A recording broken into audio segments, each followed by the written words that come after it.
Hi hello ನಮಸ್ತೆ ಎಲ್ಲರಿಗೂ inform media ಜಗತ್ತು ಚಾನಲಿನ ಮತ್ತೊಂದು ವಿಡಿಯೋಗೆ ಸ್ವಾಗತ ಸುಸ್ವಾಗತ. ಸ್ನೇಹಿತರೆ, ಎಲ್ಲರೂ ಹೇಗಿದ್ದೀರಾ? ಎಲ್ಲರೂ ಚೆನ್ನಾಗಿದ್ದೀರಾ ಅಂದ್ಕೊಂಡಿದ್ದೀನಿ. ನಾನು ಕೂಡ ತುಂಬಾ ಚೆನ್ನಾಗಿದ್ದೀನಿ. ಎಲ್ಲರೂ ಚೆನ್ನಾಗಿದ್ದೀರಾ ಅಂದ್ಕೊಂಡು ಭಾವಿಸ್ಕೊಂಡು ಇವತ್ತಿನ ಒಂದು ವಿಡಿಯೋನ ಶುರು ಮಾಡಿಬಿಡೋಣ. ಇವತ್ತಿನ ಒಂದು ವಿಡಿಯೋದಲ್ಲಿ ಮಿಥುನ ರಾಶಿಯವರಿಗೆ ಸ್ನೇಹಿತರೆ, ರಾಹು ಕೇತುವಿನ ಪ್ರಭಾವದಿಂದ ಸಾಕಷ್ಟು ಬದಲಾವಣೆಯನ್ನು ನೋಡಲಿದ್ದೀರಿ. ಅದು ನಿಮ್ಮ ವ್ಯಾಪಾರ ವ್ಯವಹಾರದಲ್ಲಿ, ಹಣಕಾಸಿನಲ್ಲಿ, ವೃತ್ತಿ ಜೀವನದಲ್ಲಿ, ಉದ್ಯೋಗದಲ್ಲಿ ಏನೆಲ್ಲ ಬದಲಾವಣೆಗಳನ್ನು ಗ್ರಹಗಳು ಸೂಚಿಸಲಿದೆ, ಯಾವುದರ ಬಗ್ಗೆ ಮಿಥುನ ರಾಶಿಯವರು ಎಚ್ಚರಿಕೆ ವಹಿಸಬೇಕು ಅನ್ನೋದನ್ನ ಕಂಪ್ಲೀಟ್ ಆಗಿ ಇದೇ ವಿಡಿಯೋದಲ್ಲಿ ತಿಳಿಸ್ಕೊಡ್ತಾ ಹೋಗ್ತೀನಿ. ಇದನ್ನೆಲ್ಲ ಮಿಥುನ ರಾಶಿಯವರು ತಿಳ್ಕೋಬೇಕು. ಸಣ್ಣ ಪುಟ್ಟ ಪರಿಹಾರಗಳನ್ನೆಲ್ಲ ಫಾಲೋಅಪ್ ಮಾಡಬೇಕು ಅಂದರೆ ಎಲ್ಲೂ ಕೂಡ ವಿಡಿಯೋನ ಸ್ಕಿಪ್ ಮಾಡಬಾರ್ದು. ಅಂದರೆ ವಿಡಿಯೋನ ಕಟ್ ಮಾಡಿ ಓಡಿಸ್ಕೊಂಡು ಹೋಗಿ ನೋಡ್ತೀರಾ, ಇದು ಫುಲ್ ಇನ್ಫಾರ್ಮೇಷನ್ ಅರ್ಥ ಆಗಲ್ಲ. ಸೊ ಹಾಗಾಗಿ ಎಲ್ಲ ವಿಡಿಯೋದಲ್ಲೂ ತಿಳಿಸ್ತಾ ಇರ್ತೀನಿ. ಮೊದಲಿಂದ ಕೊನೆ ತನಕ ಸಂಪೂರ್ಣವಾಗಿ ವಿಡಿಯೋವನ್ನು ವಾಚ್ ಮಾಡಿ. ವಿಡಿಯೋದಲ್ಲಿ ಒಳ್ಳೆ ಮಾಹಿತಿ ಸಿಕ್ಕಿದ್ದಲ್ಲಿ, ಈ ವಿಡಿಯೋ ಯೂಸ್ಫುಲ್ ಅನಿಸಿದ್ದಲ್ಲಿ ವಿಡಿಯೋಗೆ ಲೈಕ್ ಮಾಡೋದನ್ನ ಮರ್ತಿದ್ರೆ ಲೈಕ್ ಮಾಡಿ. ಇನ್ನೂ ನನ್ನ ಚಾನಲ್ನ ಸಬ್ಸ್ಕ್ರೈಬ್ ಮಾಡ್ಕೊಳ್ಳೋದನ್ನೇ ವಿಡಿಯೋವನ್ನು ವಾಚ್ ಮಾಡ್ತಿದ್ರೆ ದಯವಿಟ್ಟು ಇನ್ಫಾರ್ಮ್ ಮೀಡಿಯಾ ಜಗತ್ತಿಗೆ ಸಬ್ಸ್ಕ್ರೈಬ್ ಆಗಿ. ಪ್ರತಿನಿತ್ಯ ನಿಮ್ಮ ರಾಶಿ ಭವಿಷ್ಯದ ಜೊತೆಗೆ ಪರಿಹಾರವನ್ನು ಕೂಡ ತಿಳಿಸ್ಕೊಡ್ತೀನಿ. ಮನೆಯಲ್ಲೇ ಮಾಡುವಂತಹ ಈ ಸಣ್ಣ ಪುಟ್ಟ ಪರಿಹಾರವನ್ನು ತಿಳ್ಕೊಂಡು ಮನೆಯಲ್ಲಿ ಮಾಡುವುದರಿಂದ ನಿಮ್ಮ ಸಕಲ ಸಮಸ್ಯೆಗಳು ಏನೇ ಇದ್ದರೂ ಕೂಡ ಸಂಪೂರ್ಣವಾಗಿ ನಿವಾರಣೆಯಾಗಲಿದೆ. ಸೊ ಹಾಗಾಗಿ ತಪ್ಪದೆ ಈ ಸಣ್ಣ ಪುಟ್ಟ ಪರಿಹಾರಗಳನ್ನು ಮಾಡಿ ಅಂತ ಹೇಳ್ತಾ ಸ್ನೇಹಿತರೆ, ಓಂ ನಮಃ ಶಿವಾಯ, ಓಂ ಶನೇಶ್ವರಾಯ ನಮಃ ಎಂದು ಕಮೆಂಟ್ ಮಾಡಿ. ಶನಿದೇವರ ಅನುಗ್ರಹದಿಂದ, ಶಿವನ ಕೃಪೆಯಿಂದ, ಆಶೀರ್ವಾದದಿಂದ ನಿಮ್ಮ ಸಕಲ ಸಮಸ್ಯೆಗಳು ಏನೇ ಇದ್ದರೂ ಕೂಡ ಅವೆಲ್ಲವೂ ಸಂಪೂರ್ಣವಾಗಿ ನಿವಾರಣೆಯಾಗಲಿ ಅಂತ ಕೇಳ್ಕೊತಾ ವಿಡಿಯೋದ ಕಡೆ ಗಮನ ಕೊಟ್ಬಿಡೋಣ. ಹೌದು, ಮಿಥುನ ರಾಶಿಯವರಿಗೆ ಗ್ರಹಗಳ ಸಂಚಾರ ಮತ್ತು ಗ್ರಹಗಳ ಸ್ಥಾನ ಬದಲಾವಣೆಯಿಂದ ಏನೆಲ್ಲ ಪ್ರಭಾವವನ್ನು ಆಗಸ್ಟ್ 20-21 ನಂತರ ನೋಡಲಿದ್ದೀರಿ ಅನ್ನೋದಾದರೆ, ಮಿಥುನ ರಾಶಿಯವರೇ ಆಗಸ್ಟ್ ತಿಂಗಳು ಬೌದ್ಧಿಕ ಚೈತನ್ಯ ಮತ್ತು ಹಠಾತ್ ವೈಯಕ್ತಿಕ ತೀವ್ರತೆಯೊಂದಿಗೆ ಪ್ರಾರಂಭವಾಗುತ್ತದೆ. ಇದು ನಿಮ್ಮ ಚಂಚಲ ಸ್ವಭಾವಕ್ಕೆ ಸಂಪೂರ್ಣವಾಗಿ ಸರಿಹೊಂದುವ ಅತ್ಯಂತ ಸಕ್ರಿಯವಾದ ತಿಂಗಳನ್ನು ಸೃಷ್ಟಿಸುತ್ತದೆ. ನಿಮ್ಮ ರಾಶಿಯ ಅಧಿಪತಿಯಾದ ಬುಧನು ವೇಗವಾಗಿ ಚಲಿಸುತ್ತಿದ್ದಾನೆ. ಇದು 3 ವಿಭಿನ್ನ ಮನೆಗಳ ಮೂಲಕ ಸಂಚರಿಸುವಾಗ ನಿಮ್ಮ ಸಂವಹನ ಸಂಪತ್ತು, ಸಂಗ್ರಹಣೆ ಮತ್ತು ಸಣ್ಣ ಪ್ರಯಾಣಗಳನ್ನು ತೀಕ್ಷ್ಣಗೊಳಿಸುತ್ತದೆ. ಆಗಸ್ಟ್ ದ್ವಿತೀಯಾರ್ಧದ ನಂತರ ಮಂಗಳನು ಧೈರ್ಯದಿಂದ ನಿಮ್ಮ ಒಂದು ಮೊದಲ ಮನೆಗೆ ಸ್ನೇಹಿತರೆ ಪ್ರವೇಶಿಸುತ್ತಾನೆ. ಇದು ನಿಮಗೆ ಉಗ್ರ ಶಕ್ತಿಯನ್ನು ತುಂಬುತ್ತದೆ. ಆದರೆ ವೈಯಕ್ತಿಕ ಕಲಹಗಳು ಸ್ನೇಹಿತರೆ ಸಾಕಷ್ಟು ಕ್ರಿಯೆಗಳ ಸಂಭವ್ಯತೆಯನ್ನು ಹೆಚ್ಚಿಸುತ್ತದೆ. ನೀವು ಮುನ್ನುಗ್ಗಲು ಪ್ರೇರೇಪಿತರಾಗಿದ್ದರೂ ನಿಮ್ಮ 10ನೇ ಮನೆಯಲ್ಲಿ ವಕ್ರ ಶನಿಯ ಮುಂದುವರಿದ ಪ್ರಭಾವವು ನಿಮ್ಮ ವೃತ್ತಿ ಜೀವನದ ಪಥದ ಬಗ್ಗೆ ಕಟ್ಟುನಿಟ್ಟಾದ ಕಾರ್ಯವನ್ನು ಬಯಸುತ್ತದೆ. ಈ ವೃತ್ತಿಪರ ವಿಳಂಬಗಳ ವಿರುದ್ಧ ಹೋರಾಡುವ ಬದಲು ನಿಮ್ಮ 2ನೇ ಮನೆಯಲ್ಲಿ ಉಚ್ಚ ಗುರುವಿನ ಅದ್ಭುತ ನಡೆಯುತ್ತಿರುವಂತಹ ಬೆಂಬಲವನ್ನು ಬಲವಾಗಿ ನಂಬಿಕೊಳ್ಳಿ. ಈ ಶಕ್ತಿಶಾಲಿಯಾದಂತಹ ಸ್ಥಾನವು ನಿಮ್ಮ ಮಾತು ಮತ್ತು ಹಣಕಾಸಿನ ಮೀಸಲುಗಳನ್ನು ಅನುಗ್ರಹಿಸುತ್ತದೆ. ಆಳವಾದಂತಹ ಸಾಮರಸ್ಯದ ಕುಟುಂಬ ವಾತಾವರಣವನ್ನು ಕಾಪಾಡಿಕೊಳ್ಳುವಾಗ ಯಾವುದೇ ತಡೆಗೋಡೆಯನ್ನು ಚಾಣಾಕ್ಷತನದಿಂದ ಎದುರಿಸಲು ನಿಮಗೆ ಅನುವು ಮಾಡಿಕೊಡುತ್ತದೆ. ಒಟ್ಟಾರೆಯಾಗಿ ಏನೆಲ್ಲ ಬದಲಾವಣೆಯನ್ನು ನೋಡಲಿದ್ದೀರಿ ಅನ್ನೋದನ್ನು ತಿಳಿಸ್ಕೊಟ್ಟಿದ್ದೀನಿ. ಇನ್ನು ರಾಹು ಕೇತುವಿನ ಪ್ರಭಾವ ಹೇಗಿರಲಿದೆ, ಏನೆಲ್ಲ ಬದಲಾವಣೆಗಳು ಕಂಡುಬರಲಿದೆ ಅಂದರೆ, ರಾಹು 9ನೇ ಮನೆಯಲ್ಲಿ ವಕ್ರ ಸ್ಥಿತಿಯಲ್ಲಿ ತಿಂಗಳ ಪೂರ್ತಿ ಇರಲಿದ್ದಾರೆ. ಇದರ ಪ್ರಭಾವ ಹೇಗಿರಲಿದೆ ಅಂದರೆ, ಉನ್ನತ ಶಿಕ್ಷಣ ಮತ್ತು ಸ್ನೇಹಿತರೆ ದೀರ್ಘ ಪ್ರಯಾಣಕ್ಕೆ ಸಾಂಪ್ರದಾಯಿಕವಲ್ಲದ ವಿಧಾನವನ್ನು ಉಳಿಸಿಕೊಳ್ಳುತ್ತದೆ. ಇದು ಸಾಂದರ್ಭಿಕವಾಗಿ ನಿಮ್ಮ ಅದೃಷ್ಟ ಮತ್ತು ಧರ್ಮದ ಬಗ್ಗೆ ಹಠಾತ್ ಆತಂಕಗಳನ್ನು ಉಂಟು ಮಾಡಬಹುದು, ಭಯಗಳನ್ನು ಉಂಟು ಮಾಡಬಹುದು. ಇನ್ನು ಕೇತು 3ನೇ ಮನೆಯಲ್ಲಿ ವಕ್ರಿ ಅಂತಲೇ ಹೇಳ್ಬೋದು. ತಿಂಗಳ ಪೂರ್ತಿ ನಿಮ್ಮ ಧೈರ್ಯ, ಸಂವಹನ ಕೌಶಲ್ಯ ಮತ್ತು ಹಿರಿಯ ಸಹೋದರರೊಂದಿಗಿನ ಸಂಬಂಧಗಳ ಬಗ್ಗೆ ಗುಪ್ತ ಬೇರ್ಪಡುವುದು ಮತ್ತು ಅಭದ್ರತೆಯ ಭಾವನೆಯನ್ನು ಮೂಡಿಸುವುದನ್ನು ಮುಂದುವರಿಸುತ್ತದೆ. ಇದು ಗ್ರಹಗಳ ಸಂಚಾರ ಮತ್ತು ಗ್ರಹಗಳ ಸ್ಥಾನ ಬದಲಾವಣೆ. ಈ ದಿನದಿಂದ 20-21 ನಂತರ ವ್ಯಾಪಾರದಲ್ಲಿ ಏನೆಲ್ಲ ಬದಲಾವಣೆಯನ್ನು ಮಿಥುನ ರಾಶಿಯವರು ನೋಡಲಿದ್ದೀರಿ ರಾಹು ಕೇತುವಿನ ಪ್ರಭಾವದಿಂದ ಅನ್ನೋದನ್ನು ನೋಡೋದಾದರೆ, ಮಂಗಳನು ನಿಮ್ಮ ಮೊದಲ ಮನೆಯನ್ನು ಪ್ರಚೋದಿಸುವುದರಿಂದ ಉದ್ಯಮಶೀಲತೆಯ ಉದ್ಯಮಿಗಳಿಗೆ ಎಚ್ಚರಿಕೆಯಿಂದ ನ್ಯಾವಿಗೇಷನ್ ಅಗತ್ಯವಿರುತ್ತದೆ. ಇದು ಆಕ್ರಮಣಕಾರಿ ಮಾರುಕಟ್ಟೆ ವಿಸ್ತರಣೆಗಳನ್ನು ಪ್ರಾರಂಭಿಸಲು ಅಥವಾ ಸ್ಪರ್ಧಿಗಳೊಂದಿಗೆ ನಿರ್ದಯವಾಗಿ ವಾದವಿವಾದವನ್ನು ಮಾಡಲು ನಿಮ್ಮನ್ನು ಪ್ರಚೋದಿಸುತ್ತದೆ. ನಿಮ್ಮ ಶಕ್ತಿ ಹೆಚ್ಚಿರುವಾಗ ಅವಸರದ ನಿರ್ಣಯಗಳು ಅಗತ್ಯ. ಪಾಲುದಾರಿಕೆಗಳಿಗೆ ಹಾನಿ ಮಾಡಬಹುದು. ಬದಲಾಗಿ ಆಗಸ್ಟ್ ತಿಂಗಳಲ್ಲಿ ನಿಮ್ಮ 2ನೇ ಮನೆಗೆ ಬುಧನ ವೇಗದ ಚಲನೆಯನ್ನು ಅವಲಂಬಿಸಿ ಇದು ಚಾಣಕ್ಯ ಲೆಕ್ಕಾಚಾರದ ವ್ಯಾಪಾರ ಮಾತುಕತೆಗಳನ್ನು ಬಲವಾಗಿ ಬೆಂಬಲಿಸುತ್ತದೆ. ನಿಮ್ಮ ಹಠಾತ್ ಸ್ಪರ್ಧಾತ್ಮಕ ಡ್ರೈವ್ ಪ್ರಾಯೋಗಿಕ ಲಾಭದಾಯಕ ಒಪ್ಪಂದಗಳಿಗೆ ನಿಮ್ಮ ಮೂಲಭೂತ ಅಗತ್ಯವನ್ನು ಮೀರುವುದಿಲ್ಲ ಎಂದು ಖಚಿತಪಡಿಸಿಕೊಳ್ಳುತ್ತಾ ಎಲ್ಲ ವ್ಯಾಪಾರ ಒಪ್ಪಂದಗಳನ್ನು ಕ್ರಮಬದ್ಧವಾಗಿ ಪರಿಶೀಲಿಸಿ. ನಿಮ್ಮ 2ನೇ ಮನೆಯಲ್ಲಿ ಉಚ್ಚ ಗುರುವಿನ ನಡೆಯುತ್ತಿರುವ ಉಪಸ್ಥಿತಿಯಿಂದ ನಿಮ್ಮ ಪ್ರಮುಖ ವಾಣಿಜ್ಯ ಅನುಕೂಲವು ಉದ್ಭವಿಸುತ್ತದೆ. ಈ ಅದ್ಭುತ ಸಂಚಾರವು ನಿಮ್ಮ ನಗದು ಹರಿವನ್ನು ನಿರಂತರವಾಗಿ ರಕ್ಷಿಸುತ್ತದೆ ಮತ್ತು ಬುದ್ಧಿವಂತ ಸ್ಪಷ್ಟವಾದ ಸಂವಹನದ ಮೂಲಕ ನಿಮ್ಮ ಸಾರ್ವಜನಿಕ ವ್ಯಾಪಾರ ವ್ಯವಹಾರಗಳನ್ನು ಉನ್ನತಕ್ಕೇರಿಸುತ್ತದೆ. ನೀವು ಹಣವನ್ನು ಸುರಕ್ಷಿತವಾಗಿರಿಸಬೇಕಾದರೆ ಅಥವಾ ಉನ್ನತ ಮಟ್ಟದ ಹೂಡಿಕೆದಾರರೊಂದಿಗೆ ಮಾತುಕತೆ ನಡೆಸಬೇಕಾದರೆ ನಿಮ್ಮ ಸಹಜ ಮಾತಿನ ಚಾತುರ್ಯವನ್ನು ನಂಬಿರಿ. ಗುರುವಿನ ವಿಸ್ತಾರವಾದಂತಹ ಶಕ್ತಿಯು ದೈನಂದಿನ ಕಾರ್ಯಾಚರಣೆಗಳು ಅಸ್ತವ್ಯಸ್ತವಾಗಿರುವಾಗಲೂ ನಿಮ್ಮ ಮೂಲಭೂತ ಹಣಕಾಸಿನ ಅಡಿಪಾಯವು ನಂಬಲಾಗದಷ್ಟು ಬಲವಾಗಿರುವುದನ್ನು ಖಚಿತಪಡಿಸುತ್ತದೆ. ಯಾವುದೇ ತಾತ್ಕಾಲಿಕ ಮಾರುಕಟ್ಟೆ ಪ್ರಕ್ಷುಬ್ಧತೆಯ ಹೊರತಾಗಿಯೂ ನಿಮ್ಮ ಉದ್ಯಮವು ಅಭಿವೃದ್ಧಿ ಹೊಂದಲು ಅನುವು ಮಾಡಿಕೊಡುತ್ತದೆ ಅಂತಲೇ ಹೇಳ್ಬೋದು. ಒಟ್ಟಾರೆಯಾಗಿ ವ್ಯಾಪಾರ ವ್ಯವಹಾರದಲ್ಲಿ ಯಾವುದರ ಬಗ್ಗೆ ಮುನ್ನೆಚ್ಚರಿಕೆಗಳನ್ನು ತೆಗೆದುಕೊಳ್ಬೇಕು ಅನ್ನೋದನ್ನ ಕಂಪ್ಲೀಟಾಗಿ ತಿಳಿಸ್ಕೊಟ್ಟಿದ್ದೀನಿ. ಇನ್ನು ಅದೇ ರೀತಿ ನಿಮ್ಮ ಆರ್ಥಿಕ ಸ್ಥಿತಿ ಮತ್ತು ಧನಲಾಭದ ಬಗ್ಗೆ ಹೇಳೋದಾದರೆ ನಿಮ್ಮ ಹಣಕಾಸಿನ ದೃಷ್ಟಿಕೋನವು ಅಸಾಧಾರಣವಾಗಿ ಪ್ರಕಾಶಮಾನವಾಗಿದೆ. ಇದು ನಿಮ್ಮ 2ನೇ ಮನೆಯಲ್ಲಿ ಉಚ್ಚ ಗುರುವಿನ ಮುಂದುವರಿದ ಶಕ್ತಿಯಿಂದ ಲಂಗೂರ್ ಹಾಕಲ್ಪಟ್ಟಿದೆ ಅಂತಲೇ ಹೇಳಬಹುದು. ಈ ಸಂಚಾರವು ನಿಮ್ಮ ಸಂಗ್ರಹವಾದ ಹಣವನ್ನು ನಿರಂತರವಾಗಿ ಮಿಥುನ ರಾಶಿಯವರಿಗೆ ವಿಸ್ತರಿಸುತ್ತದೆ ಮತ್ತು ನಿಮ್ಮ ಕುಟುಂಬದ ಸಂಪತ್ತಿಗೆ ಭಾರಿ ಅದೃಷ್ಟವನ್ನು ತರುತ್ತದೆ. ನಿಮ್ಮ ರಾಶಿಯ ಅಧಿಪತಿಯಾದ ಬುಧನು ಆಗಸ್ಟ್ ತಿಂಗಳಲ್ಲಿ ನಿಮ್ಮ 2ನೇ ಮನೆಗೆ ಸೇರಿದಾಗ ನಿಮ್ಮ ಹಣಕಾಸಿನ ಬುದ್ಧಿವಂತಿಕೆ ಶಿಖರವನ್ನು ತಲುಪುತ್ತದೆ. ಲಾಭದಾಯಕ ಹೊಸ ಆದಾಯದ ಮೂಲಗಳನ್ನು ತ್ವರಿತವಾಗಿ ಗುರುತಿಸುವುದನ್ನು ಮತ್ತು ನಿಮ್ಮ ಲೆಡ್ಜರ್ಗಳನ್ನು ಚಾಣಾಕ್ಷತನದಿಂದ ಸಮತೋಲನಗೊಳಿಸುವುದನ್ನು ನೀವು ಕಾಣಲಿದ್ದೀರಿ. ಯಾವುದೇ ಪ್ರಮುಖ ಹಣಕಾಸಿನ ಮಾತುಕತೆಗಳ ಸಮಯದಲ್ಲಿ ಅತ್ಯಂತ ಅನುಕೂಲಕರವಾದ ಪದಗಳನ್ನು ಲಾಕ್ ಮಾಡಲು ನಿಮ್ಮ ತೀಕ್ಷ್ಣವಾದ ಮನಸ್ಸನ್ನು ನಂಬಿರಿ. ಸಂಪತ್ತು ಸಂಗ್ರಹಣೆಯು ಸರಾಗವಾಗಿ ಸಾಗುತ್ತಿರುವಾಗ ಶುಕ್ರನು ನಿಮ್ಮ 4ನೇ ಮನೆಯಲ್ಲಿ ತಿಂಗಳೆಲ್ಲ ನೀಚನಾಗಿ ಕುಳಿತಿರುವುದು ಮನೆ ಸೌಕರ್ಯಗಳು, ಆಸ್ತಿ ದುರಸ್ತಿಗೆ ಅಥವಾ ವಾಹನಗಳಿಗೆ ಸಂಬಂಧಿಸಿದ ಅನಿರೀಕ್ಷಿತ ವೆಚ್ಚಗಳನ್ನು ನೀವು ಸ್ನೇಹಿತರೆ ಎದುರಿಸಬಹುದು ಎಂದು ಸೂಚಿಸುತ್ತಿದೆ. ಒಟ್ಟಾರೆಯಾಗಿ ಹೇಳಬೇಕು ಅಂದರೆ ಶುಕ್ರನು ಅನುಕೂಲಕರವಾಗಿದ್ದರೂ ಅದರ ನೀಚ ಸ್ಥಿತಿಯು ಪರಿಶೀಲಿಸದೆ ಬಿಟ್ಟರೆ ಈ ದೇಶೀಯ ಹೂಡಿಕೆಗಳು ನಿಮ್ಮ ಮೀಸಲುಗಳನ್ನು ಸ್ವಲ್ಪ ಮಟ್ಟಿಗೆ ಬರಿದಾಗಿಸಬಹುದು ಎಂದರ್ಥ. ಮನೆ ನವೀಕರಣಗಳಿಗಾಗಿ ಕಟ್ಟುನಿಟ್ಟಾದ ಬಜೆಟ್ನ ಹೊಂದಿಸಿ ಗುರುವಿನ ವಿಶಾಲ ಸಂಪತ್ತು ರಕ್ಷಣೆಯನ್ನು ದೇಶೀಯ ವೆಚ್ಚಗಳಿಗೆ ಶಿಸ್ತುಬದ್ಧ ವಿಧಾನಗಳೊಂದಿಗೆ ಸಂಯೋಜಿಸುವ ಮೂಲಕ ನೀವು ನಿಮ್ಮ ಬಂಡವಾಳವನ್ನು ಸುಲಭವಾಗಿ ರಕ್ಷಿಸುತ್ತೀರಿ ಮತ್ತು ಆಳವಾದ ಸುರಕ್ಷಿತ ತಿಂಗಳನ್ನು ಆನಂದಿಸಲಿದ್ದೀರಿ. ಒಟ್ಟಾರೆಯಾಗಿ ಹೇಳಬೇಕು ಅಂದರೆ ಮಿಥುನ ರಾಶಿಯವರು ಏನೆಲ್ಲ ಬದಲಾವಣೆಯನ್ನು ನೋಡಲಿದ್ದೀರಿ ಅಂತ ಕಂಪ್ಲೀಟಾಗಿ ತಿಳಿಸ್ಕೊಟ್ಟಿದ್ದೀನಿ.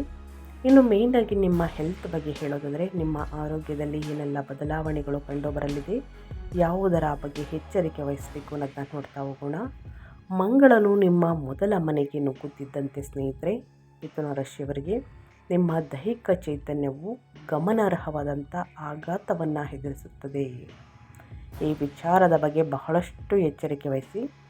ಈ ತೀವ್ರವಾದ ಉಗ್ರ ನಿಯೋಜನೆಯು ಶುದ್ಧ ಅಸಹಿಷ್ಣುತೆಯಿಂದ ಅಂದರೆ ಸ್ನೇಹಿತರೆ ನೀವು ಸಹಿಸಿಕೊಳ್ಳುವುದಕ್ಕೆ ಆಗುವುದಿಲ್ಲ. ಹುಟ್ಟಿಕೊಂಡು ಹಠಾತ್ ರಕ್ತದೊತ್ತಡ ಏರಿಕೆ, BP, ತಲೆನೋವು ಹೆಚ್ಚಾಗಬಹುದು ಮತ್ತು ದೈಹಿಕ ಅಪಘಾತಗಳಿಗೆ ನಿಮ್ಮನ್ನು ಗುರಿ ಮಾಡಲಿದೆ. ಗ್ರಹಗಳು ಮಾನಸಿಕ ದಣಿವನ್ನು ತಡೆಯಲು ನೀವು ಈ ಚಂಚಲ ಶಕ್ತಿಯನ್ನು ಸುರಕ್ಷಿತ ರಚನಾತ್ಮಕ ವ್ಯಾಯಾಮಕ್ಕೆ ತಿರುಗಿಸಬೇಕು. ಅದೃಷ್ಟವಶಾತ್ ನಿಮ್ಮ 2ನೇ ಮತ್ತು 3ನೇ ಮನೆಗಳ ಮೂಲಕ ಸೂರ್ಯನ ಸಂಚಾರವು ನಿಮ್ಮ ಒಟ್ಟಾರೆ ರೋಗ ನಿರೋಧಕ ಶಕ್ತಿಯನ್ನು ಬೆಂಬಲಿಸುತ್ತದೆ. ಈ ಸಣ್ಣ ಪುಟ್ಟ ಕಾಯಿಲೆಗಳಿಂದ ತ್ವರಿತವಾಗಿ ಚೇತರಿಸಿಕೊಳ್ಳಲು ನಿಮಗೆ ಅಗತ್ಯವಿರುವಂತಹ ಆಳವಾದಂತಹ ಸ್ಥಿತಿಸ್ಥಾಪಕತ್ವವನ್ನು ನೀಡುತ್ತದೆ. ನಿಮ್ಮ ಒತ್ತಡದ ಮಟ್ಟಗಳ ಮೇಲೆ ಒಂದು ಕಣ್ಣಿಡಿ ಸ್ನೇಹಿತರೆ, ಏಕೆಂದರೆ ನಿಮ್ಮ 10ನೆಯ ಮನೆಯಲ್ಲಿ ವಕ್ರ ಶನಿಯ ಮುಂದುವರಿದ ಉಪಸ್ಥಿತಿಯು ವೃತ್ತಿ ಜೀವನದ ಹೊರಗಿನಿಂದ ಭಾರವಾದಂತಹ ದೀರ್ಘಕಾಲದ ಬಳಲಿಕೆಯನ್ನು ಸೃಷ್ಟಿಸುವುದನ್ನು ಮುಂದುವರಿಸುತ್ತದೆ. ನಿಮ್ಮ ನಿದ್ರೆಯ ವೇಳಾಪಟ್ಟಿಯನ್ನು ನೀವು ನಿರ್ಲಕ್ಷಿಸಿದರೆ ಈ ದೀರ್ಘಕಾಲದ ಒತ್ತಡವು ನಿಮ್ಮ ಸಹಿಷ್ಣುತೆಯನ್ನು ಭಾರಿ ಪ್ರಮಾಣದಲ್ಲಿ ನಾಶಪಡಿಸುತ್ತದೆ ಅಂತಲೇ ಹೇಳ್ಬೋದು. ಆಳವಾಗಿ ವಿಶ್ರಾಂತಿಗೆ ಆದ್ಯತೆ ನೀಡಬೇಕು. ಒತ್ತಡವನ್ನು ಸ್ವಲ್ಪ ಕಡಿಮೆ ಮಾಡಿ ಮತ್ತು ಸಂಜೆಯ ಸಮಯದಲ್ಲಿ ಬೇಡಿಕೆ ಇರುವಂತಹ ವೃತ್ತಿಪರ ಕಾರ್ಯಗಳಿಗೆ ಅತಿಯಾಗಿ ಬದ್ಧರಾಗುವುದನ್ನು ತಪ್ಪಿಸಿ. ಕೆಲಸದ ಬಗ್ಗೆ ಅತಿಯಾಗಿ ಒತ್ತಡವನ್ನು ಸ್ಟ್ರೆಸ್ಸನ್ನು ತಗೊಳ್ಳೋದ್ರಿಂದ ನಿಮ್ಮ ಆರೋಗ್ಯದಲ್ಲಿ ಸಾಕಷ್ಟು ಎಫೆಕ್ಟನ್ನು ನೀವು ನೋಡಲಿದ್ದೀರಿ. ಸೊ ಹಾಗಾಗಿ ವಿಶ್ರಾಂತಿಗೆ ಆದ್ಯತೆ ನೀಡಿ. ಕೆಲಸದ ಸ್ಥಳದ ಆತಂಕಗಳಿಂದ ಪ್ರಜ್ಞಾಪೂರ್ವಕವಾಗಿ ದೂರ ಇರುವುದರ ಮೂಲಕ ಮತ್ತು ನಿಮ್ಮ ಸಕ್ರಿಯ ಮನಸ್ಸನ್ನು ನೆಲೆಗೊಳ್ಳಲು ಬಿಡುವುದರ ಮೂಲಕ ನಿಮ್ಮ ದೀರ್ಘಕಾಲದ ಆರೋಗ್ಯ ಮತ್ತು ದೈನಂದಿನ ದೈಹಿಕ ಶಕ್ತಿಯನ್ನು ನೀವು ಯಶಸ್ವಿಯಾಗಿ ರಕ್ಷಿಸಿಕೊಳ್ಳುತ್ತೀರಿ. ಒಟ್ಟಾರೆಯಾಗಿ ಹೇಳಬೇಕು ಅಂದರೆ ನಿಮ್ಮ ಹೆಲ್ತ್ ಕಡೆ ಗಮನ ಕೊಡಿ. ಪ್ರತಿದಿನ ಯೋಗ, ಧ್ಯಾನ, ಮೆಡಿಟೇಷನನ್ನು ಮಾಡಿ ಉನ್ನತ ಆರೋಗ್ಯಕ್ಕೆ ನೀವು ಆದ್ಯತೆ ನೀಡಿ ಅಂತ ಹೇಳ್ತಾ, ಇನ್ನು ಅದೇ ರೀತಿ ಕುಟುಂಬ ಮತ್ತು ವೈಯಕ್ತಿಕ ಸಂಬಂಧಗಳ ಬಗ್ಗೆ ಹೇಳುವುದಾದರೆ ಏನೆಲ್ಲ ಬದಲಾವಣೆಯನ್ನು ನೋಡಲಿದ್ದೀರಿ ಅಂದರೆ, ಕುಟುಂಬದ ಸಾಮರಸ್ಯವು ಒಂದು ಪ್ರಮುಖ ಮುಖ್ಯಾಂಶವಾಗಿದೆ. ಇದು ಶುಕ್ರನು ನಿಮ್ಮ 4ನೇ ಮನೆಗೆ ಸೌಮ್ಯವಾದ ಪ್ರೀತಿ ಮತ್ತು ಆಳವಾದಂತಹ ಸೌಕರ್ಯವನ್ನು ತರುವುದರಿಂದ ಪ್ರೇರೇಪಿಸಲ್ಪಟ್ಟಿದೆ. ನಿಮ್ಮ ಮನೆಯನ್ನು ಸುಂದರಗೊಳಿಸುವುದರಲ್ಲಿ ಮತ್ತು ನಿಮ್ಮ ತಾಯಿಯೊಂದಿಗೆ ಗುಣಮಟ್ಟದ ಪ್ರೀತಿಯ ಸಮಯವನ್ನು ಕಳೆಯುವಲ್ಲಿ ನೀವು ಮಹಾನ್ ಸಂತೋಷವನ್ನು ಕಾಣಲಿದ್ದೀರಿ. ಆಗಸ್ಟ್ ದ್ವಿತೀಯಾರ್ಧದಿಂದ ಸೂರ್ಯನು ನಿಮ್ಮ 3ನೇ ಮನೆಗೆ ಬದಲಾದಾಗ ನಿಮ್ಮ ಧೈರ್ಯ ಮತ್ತು ಕಿರಿಯ ಸಹೋದರರೊಂದಿಗಿನ ಸಂಬಂಧವು ಸುಂದರವಾಗಿ ವರ್ತಿಸುತ್ತದೆ. ಸಣ್ಣ ಕುಟುಂಬ ಪ್ರವಾಸಗಳು ಅಥವಾ ಸಹಯೋಗದ ಯೋಜನೆಗಳನ್ನು ಯೋಜಿಸಿ, ಏಕೆಂದರೆ ನಿಮ್ಮ ಸಹಜ ಸಂವಹನ ಕೌಶಲ್ಯವು ಕುಟುಂಬದೊಳಗಿನ ಯಾವುದೇ ಭಾವನಾತ್ಮಕ ಅಂತರವನ್ನು ಸಲೀಸಾಗಿ ಸೇತುವೆ ಮಾಡುತ್ತದೆ. ಕುಟುಂಬ ಮತ್ತು ಮಾತಿನ ನಿಮ್ಮ 2ನೇ ಮನೆಯ ಮೇಲೆ ಉಚ್ಚ ಗುರುವು ತನ್ನ ಆಳವಾದಂತಹ ರಕ್ಷಣಾತ್ಮಕ ಪ್ರಭಾವವನ್ನು ಮುಂದುವರಿಸುವುದರಿಂದ ನಿಮ್ಮ ಕುಟುಂಬ ಜೀವನವು ಮತ್ತಷ್ಟು ಸ್ಥಿರಗೊಳ್ಳುತ್ತದೆ. ಈ ಅಪಾರ ಸ್ಥಾನವು ಸ್ನೇಹಿತರೆ ನಿಮ್ಮ ದೈನಂದಿನ ಪರಸ್ಪರ ಕ್ರಿಯೆಗಳ ಆಳವಾದ ಬುದ್ಧಿವಂತಿಕೆ, ಪರಸ್ಪರ ಗೌರವ ಮತ್ತು ಪೌಷ್ಟಿಕ ಆಹಾರದಿಂದ ತುಂಬಿರುವುದನ್ನು ಖಚಿತಪಡಿಸುತ್ತದೆ. ಯಾವುದೇ ಸಣ್ಣ ಪುಟ್ಟ ವಾದ ವಿವಾದಗಳು ಉದ್ಭವಿಸಿದರೆ ನಿಮ್ಮ ಉನ್ನತವಾದಂತಹ ಶಾಂತವಾದ ಪದಗಳು, ಮಾತುಗಳು ತಕ್ಷಣವೇ ಉದ್ವೇಗತೆಯನ್ನು ಸ್ನೇಹಿತರೆ ಕರಗಿಸುತ್ತದೆ. ಕುಟುಂಬ ಕೂಟಗಳನ್ನು ಅಂದರೆ ಮಾತನಾಡಬೇಕಾದ್ರೆ ಆಯೋಜಿಸಲು ಈ ವಿಸ್ತಾರವಾದಂತಹ ಸಂತೋಷದಾಯಕ ಶಕ್ತಿಯನ್ನು ನಂಬಿರಿ, ಏಕೆಂದರೆ ಪ್ರೀತಿಯನ್ನು ವ್ಯಕ್ತಪಡಿಸುವ ಮತ್ತು ಹಣಕಾಸಿನ ಭದ್ರತೆಯನ್ನು ಒದಗಿಸುವಂತಹ ನಿಮ್ಮ ಸಾಮರ್ಥ್ಯವು ಎಲ್ಲರಿಗೂ ಆಳವಾದಂತಹ ಮೌಲ್ಯವನ್ನು ಅನುಭವಿಸುವಂತೆ ಮಾಡುತ್ತದೆ. ಒಟ್ಟಾರೆಯಾಗಿ ಹೇಳಬೇಕು ಅಂದರೆ ಕೌಟುಂಬಿಕ ಜೀವನದಲ್ಲಿ ಏನೆಲ್ಲ ಬದಲಾವಣೆಗಳು ಕಂಡುಬರಲಿದೆ, ಯಾವುದರ ಬಗ್ಗೆ ಮಿಥುನ ರಾಶಿಯವರು ಎಚ್ಚರಿಕೆ ವಹಿಸಬೇಕು ಅನ್ನೋದನ್ನ ಕಂಪ್ಲೀಟಾಗಿ ತಿಳಿಸ್ಕೊಟ್ಟಿದ್ದೀನಿ. ಇನ್ನು ಅದೇ ರೀತಿ ವಿದ್ಯಾಭ್ಯಾಸದ ಬಗ್ಗೆ ಹೇಳೋದಾದರೆ, ಶಿಕ್ಷಣ ಮತ್ತು ವಿದ್ಯಾರ್ಥಿಗಳ ಬಗ್ಗೆ ಹೇಳೋದಾದರೆ ಏನೆಲ್ಲ ಬದಲಾವಣೆಯನ್ನು ನೋಡಲಿದ್ದೀರಿ ಅಂದರೆ, ನಿಮ್ಮ ಆಡಳಿತಗಾರನಾದ ಬುಧನು ನಿಮ್ಮ ಮೊದಲು 3 ಮನೆಗಳಲ್ಲಿ ಸ್ನೇಹಿತರೆ ನಿಮ್ಮ ಬುದ್ಧಿವಂತಿಕೆಯನ್ನು ತೀಕ್ಷ್ಣಗೊಳಿಸುವುದರಿಂದ ವಿದ್ಯಾರ್ಥಿಗಳು ಅತ್ಯಂತ ಕ್ರಿಯಾಶೀಲ ಕಲಿಕೆಯ ವಾತಾವರಣವನ್ನು ಅನುಭವಿಸುತ್ತಾರೆ. ನೀವು ಹೊಸ ಪರಿಕಲ್ಪನೆಗಳನ್ನು ತ್ವರಿತವಾಗಿ ಗ್ರಹಿಸುತ್ತೀರಿ ಮತ್ತು ಲಿಖಿತ ಪರೀಕ್ಷೆಗಳಲ್ಲಿ ಸ್ನೇಹಿತರೆ ಉತ್ಕೃಷ್ಟರಾಗಿರುತ್ತೀರಿ. ವಿಶೇಷವಾಗಿ ಆಗಸ್ಟ್ ತಿಂಗಳ ನಂತರ ಈ ಧನಾತ್ಮಕ ಆವೇಗಕ್ಕೆ ಸೇರುವುದರಿಂದ ಸಾಂಸ್ಥಿಕ ಕಲಿಕೆಯ ನಿಮ್ಮ 4ನೇ ಮನೆಯಲ್ಲಿರುವಂತಹ ಶುಕ್ರನು ನಿಮ್ಮ ಅಧ್ಯಯನ ಜಾಗವನ್ನು ನಂಬಲಾಗದಷ್ಟು ಆರಾಮದಾಯಕ ಮತ್ತು ಸ್ಫೂರ್ತಿದಾಯಕವಾಗಿರಿಸುತ್ತದೆ. ನೀಚ ಶುಕ್ರನು ಸಾಂದರ್ಭಿಕವಾಗಿ ತರಬಹುದಾದಂತಹ ಸಣ್ಣ ಪುಟ್ಟ ಗಮನ ವಿಚಲನೆಗಳು ಮತ್ತು ಅರೆ ನಿದ್ರೆಯ ವ್ಯವಸ್ಥೆಯಿಂದ ನೀವು ರಕ್ಷಿಸಿಕೊಂಡರೆ ನಿಮ್ಮ ಕೋರ್ಸ್ ವರ್ಕ್ನಲ್ಲಿ ನೀವು ಸುಲಭವಾಗಿ ಸಂತೋಷವನ್ನು ಕಾಣಲಿದ್ದೀರಿ. ಉನ್ನತ ಶಿಕ್ಷಣ ಮತ್ತು ಆಳವಾದ ಬೌದ್ಧಿಕ ಅನ್ವೇಷಣೆಗಳು ನಿಮ್ಮ 2ನೇ ಮನೆಯಲ್ಲಿ ಉಚ್ಚ ಗುರುವಿನ ಮುಂದುವರಿದ ಉಪಸ್ಥಿತಿಯಿಂದ ಅದ್ಭುತವಾದ ಬೆಂಬಲಿಸಲ್ಪಡುತ್ತವೆ. ಈ ಸಂಚಾರವು ನಿಮಗೆ ಅಸಾಧಾರಣ ಸ್ಮರಣೆಯನ್ನು ಮತ್ತು ಸಂಕೀರ್ಣ ವಿಷಯಗಳನ್ನು ಸಂಪೂರ್ಣವಾಗಿ ಅರ್ಥ ಮಾಡಿಕೊಳ್ಳುವಂತಹ ಬುದ್ಧಿವಂತಿಕೆಯನ್ನು ನೀಡುತ್ತದೆ. ಅದ್ಯಾಗೋ ನಿಮ್ಮ 3ನೇ ಮನೆಯಲ್ಲಿ ಕೇತುವಿನ ನಡೆಯುತ್ತಿರುವಂತಹ ಉಪಸ್ಥಿತಿಗೆ ಸಂಬಂಧಿಸಿದಂತೆ ನೀವು ಎಚ್ಚರದಿಂದ ಇರಬೇಕು. ಇದು ಗುಪ್ತ ಅಭದ್ರತೆಗಳನ್ನು ಮತ್ತು ನಿಮ್ಮ ಅಧ್ಯಯನದಿಂದ ಹಠಾತ್ ಬೇರ್ಪಡುವಿಕೆಯನ್ನು ಪ್ರಚೋದಿಸುತ್ತದೆ. ನಿಮ್ಮ ಶಕ್ತಿಶಾಲಿಯಾದಂತಹ ಬುದ್ಧಿವಂತಿಕೆಯನ್ನು ನಂಬಿರಿ. ಆತ್ಮವಿಶ್ವಾಸದ ಆ ಶಾಂತ ಕ್ಷಣಗಳನ್ನು ನಿರ್ಲಕ್ಷಿಸಿ ಮತ್ತು ಗಮನಾರ್ಹ ಶೈಕ್ಷಣಿಕ ಯಶಸ್ಸನ್ನು ಸಾಧಿಸಲು ಗುರುವಿನ ವಿಸ್ತಾರವಾದ ಕೃಪೆಯನ್ನು ಅವಲಂಬಿಸಬೇಕಾಗುತ್ತದೆ. ಒಟ್ಟಾರೆಯಾಗಿ ಹೇಳಬೇಕು ಅಂದರೆ ಸ್ನೇಹಿತರೆ, ಒಂದು ವೇಳಾಪಟ್ಟಿಯನ್ನು ರಚಿಸಿ ಸರಿಯಾದ ಸಮಯಕ್ಕೆ ಕೂತು ಹಿರಿಯರ ಮಾರ್ಗದರ್ಶನವನ್ನು ತೆಗೆದುಕೊಂಡು, ಶಿಕ್ಷಕರ ಮಾರ್ಗದರ್ಶನವನ್ನು ತೆಗೆದುಕೊಂಡು ನೀವು ಪ್ರಾಕ್ಟೀಸ್ ಮಾಡಿದಲ್ಲಿ ಉನ್ನತ ಫಲಿತಾಂಶವನ್ನು ಗಳಿಸುವುದಕ್ಕೆ ಒಂದು ದಾರಿ ಮಾಡಿಕೊಡಲಿದೆ ಅಂತಲೇ ಹೇಳ್ಬೋದು ಗ್ರಹಗಳು. ತಪ್ಪದೆ ಮಾಡಿ ಅಂತ ಹೇಳ್ತಾ, ಇನ್ನು ಸಾಕಷ್ಟು ಸಮಸ್ಯೆಗಳನ್ನು ಕೂಡ ತಿಳಿಸ್ಕೊಟ್ಟಿದ್ದೀನಿ. ಆ ಸಮಸ್ಯೆಗಳಿಗೆ ಪರಿಹಾರವನ್ನು ತಿಳಿಸ್ಕೊಡ್ತಾ ಹೋಗ್ತೀನಿ. ಈ ಪರಿಹಾರವನ್ನು ಅನುಸರಿಸುವುದರಿಂದ ಎಷ್ಟೇ ಕಷ್ಟ, ಸಮಸ್ಯೆ, ಅಡಚಣೆ, ತೊಂದರೆ ಇದ್ದಲ್ಲಿ ಎಲ್ಲವೂ ಕೂಡ ಸಂಪೂರ್ಣವಾಗಿ ನಿವಾರಣೆಯಾಗಲಿದೆ. ಮೊದಲನೇದಾಗಿ ರಾಹು. ದೀರ್ಘ ಪ್ರಯಾಣ ಮತ್ತು ಉನ್ನತ ಶಿಕ್ಷಣಕ್ಕೆ ಸಂಬಂಧಿಸಿದ ಆತಂಕಗಳನ್ನು ಸರಾಗಗೊಳಿಸಲು ಶನಿವಾರದಂದು ದುರ್ಗಾದೇವಿಯನ್ನು ಪೂಜಿಸಿ, ಉದ್ದಿನ ಬೇಳೆಯನ್ನು ದಾನ ಮಾಡಿ, ನಿರ್ಗತಿಕರಿಗೆ ಹೊದಿಕೆಗಳನ್ನು ವಿತರಿಸಿ ಮತ್ತು ಸಾಂಪ್ರದಾಯಿಕವಲ್ಲದ ಅಡೆತಡೆಗಳನ್ನು ತೆರವುಗೊಳಿಸಲು ದುರ್ಗಾ ಸಪ್ತಸತಿಯನ್ನು ಪಠಿಸಬೇಕಾಗುತ್ತದೆ ಸ್ನೇಹಿತರೆ, ಮಿಥುನ ರಾಶಿಯ ವ್ಯಕ್ತಿಗಳು. ಇನ್ನು ಮಂಗಳ. ನಿಮ್ಮ ಹಠಾತ್ ವೈಯಕ್ತಿಕ ಆತಂಕವನ್ನು ಶಾಂತಗೊಳಿಸಲು ಮಂಗಳವಾರದಂದು ಸುಬ್ರಹ್ಮಣ್ಯ ಸ್ವಾಮಿಯನ್ನು ಪ್ರಾರ್ಥಿಸಿ, ಕೆಂಪು ಹೂಗಳನ್ನು ಅರ್ಪಿಸಿ, ತೊಗರಿಬೇಳೆಯನ್ನು ದಾನ ಮಾಡಿ, ಬಡವರಿಗೆ, ನಿರ್ಗತಿಕರಿಗೆ, ಅಸಹಾಯಕರಿಗೆ ಸ್ನೇಹಿತರೆ ನಿಮ್ಮ ಕೈಯಲ್ಲಾದಷ್ಟು ಸಹಾಯವನ್ನು ಮಾಡಿ. ಯಾವುದೇ ಅಡಚಣೆಯಿಂದ ಕ್ರಿಯೆಗಳನ್ನು ತಡೆಯಲು ಮತ್ತು ನಿಮ್ಮ ದೈಹಿಕ ಚೈತನ್ಯವನ್ನು ರಕ್ಷಿಸಲು ಸ್ನೇಹಿತರೆ ಸುಬ್ರಹ್ಮಣ್ಯ ಅಷ್ಟಕವನ್ನು ಪಠಿಸಬೇಕಾಗುತ್ತದೆ. ಸೊ ಹಾಗಾಗಿ ತಪ್ಪದೆ ಈ 2 ಪರಿಹಾರವನ್ನು ಮಾಡಿ. ಇನ್ನು ಶನಿ. ನಡೆಯುತ್ತಿರುವಂತಹ ಅರ್ಧಾಷ್ಟಮ ಶನಿಯ ವಿಳಂಬಗಳು ಅಂದರೆ ನಡೆಯುತ್ತಿರುವಂತಹ ವೃತ್ತಿ ಜೀವನದ ವಿಳಂಬಗಳನ್ನು ತಗ್ಗಿಸಲು ಶನಿವಾರದಂದು ಶಿವನನ್ನು ಪೂಜಿಸಬೇಕಾಗುತ್ತದೆ. ಎಣ್ಣೆಯ ದೀಪವನ್ನು ಹಚ್ಚಿ ಬಡವರಿಗೆ ಅನ್ನದಾನ ಮಾಡಿ ಮತ್ತು ವೃತ್ತಿಪರ ಹೊರೆಯನ್ನು ಸಹಿಸಿಕೊಳ್ಳಲು ಅಗತ್ಯವಿರುವಂತಹ ಶಿಸ್ತನ್ನು ಪಡೆಯಲು ದಸರದ ಶನಿ ಸ್ತೋತ್ರವನ್ನು ಪಠಿಸಬೇಕಾಗುತ್ತದೆ. ಒಟ್ಟಾರೆಯಾಗಿ ಹೇಳಬೇಕು ಅಂದರೆ ಇನ್ನೆಲ್ಲ ಬದಲಾವಣೆಗಳು ಕಂಡುಬರಲಿದೆ ಅನ್ನೋದನ್ನ ತಿಳಿಸ್ಕೊಟ್ಟಿದ್ದೀನಿ. ಈ ತಿಂಗಳು ನನ್ನ ಹಣಕಾಸಿನ ಸ್ಥಿತಿ ಸುಧಾರಿಸುತ್ತದೆಯೇ ಅಂತ ಕೇಳಿದ್ದೀರಾ? ಹೌದು ಸ್ನೇಹಿತರೆ, ದುಬಾರಿ ವಸ್ತುಗಳನ್ನು ಖರೀದಿ ಮಾಡಬೇಡಿ, ಒಂದಷ್ಟು ಸೇವಿಂಗ್ಸ್ ಮಾಡಿ ಇಡಿ. ನನ್ನ ವೃತ್ತಿ ಜೀವನದಲ್ಲಿ ಉಂಟಾಗುವ ಒತ್ತಡವನ್ನು ನಾನು ಹೇಗೆ ನಿರ್ವಹಿಸಬೇಕು? ಅತಿಯಾದ ಒತ್ತಡದಿಂದ ನಿಮ್ಮ ಆರೋಗ್ಯದಲ್ಲಿ ಸಾಕಷ್ಟು ಬದಲಾವಣೆಗಳು ಕಂಡುಬರಬಹುದು. ಸೊ ಹಾಗಾಗಿ ನಿಮ್ಮ ಆರೋಗ್ಯದ ಬಗ್ಗೆ ಒಂದು ಕಾಳಜಿ ವಹಿಸಿ ಅಂತ ಹೇಳ್ತಾ ನಾನು ವಿಡಿಯೋವನ್ನು ಎಂಡ್ ಮಾಡ್ತಾ ಇದ್ದೀನಿ. ಇವತ್ತಿನ ಒಂದು ವಿಡಿಯೋದಲ್ಲಿ ಮಿಥುನ ರಾಶಿಯವರಿಗೆ ಸಂಪೂರ್ಣ ಮಾಹಿತಿ ಸಿಕ್ಕಿದ್ದಲ್ಲಿ, ಈ ವಿಡಿಯೋ ಯೂಸ್ಫುಲ್ ಅನಿಸಿದ್ದಲ್ಲಿ ವಿಡಿಯೋಗೆ ಲೈಕ್ ಮಾಡೋದನ್ನ ಮರ್ತಿದ್ರೆ ಲೈಕ್ ಮಾಡಿ.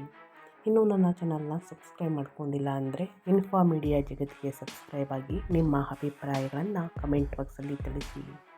ಯಾರೆಲ್ಲ ಸಬ್ಸ್ಕ್ರೈಬ್ ಮಾಡ್ಕೊಂಡಿದ್ರಾ ಅಂಥವರಿಗೆ ಥ್ಯಾಂಕ್ ಯು ಸೋ ಮಚ್ ಅಂತ ಹೇಳ್ತಾ, ನಿಮಗೂ ಮತ್ತು ನಿಮ್ಮ ಕುಟುಂಬಕ್ಕೆ ತುಂಬಾ ಒಳ್ಳೆಯದಾಗಲಿ. ಮತ್ತೊಂದು ವಿಡಿಯೋ ಜೊತೆ ಮತ್ತೊಂದು ಹೊಸ ಭವಿಷ್ಯದಲ್ಲಿ ಸಿಗ್ತೀನಿ. Thank you for watching.